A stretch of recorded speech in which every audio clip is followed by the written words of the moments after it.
Ngonga tuku sambo na mibale motambusi ya Assemblée nationale apesi pona mbala ya suka na bakambi ya biyamba na tina ya koyokana pona kopona motambusi ya seni ebandi kotangama. Christophe Mboso Nkodi asengi pe na bayi opposition kopesa mikanda ya kopona bato babango na seni.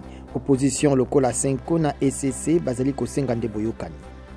Kalaka mokonzi ya ONU Antonio Guterres lokola pe Maison Blanche bapameli bobengani ya bakambi sambo ya misala ya ONU na Ethiopie. Mbulamatari ya Ethiopie efundi bango na kokota na makambo ya mboka sema na maponami na ba fédération mingi. Emmanuel Macron alobi ezali soni na ministre wa yambo ya Mali koloba ete France etiki bango. Macron akondoli na kanda ete France euti kokunda soda moko abomamaki na badongolo meso na Mali le 24 septembre. Basenateur baike bakebisi président ya cour constitutionnelle na kotambola likolo na mibeku pe na kotia demokrasi na likama na ndenge ya tindi moko na bango Augustin Matata kosamba pona likamboli ya Bukanga Lonzo tango Sena eboyaki yango kasi moko na bango alongoli linzaka na ye.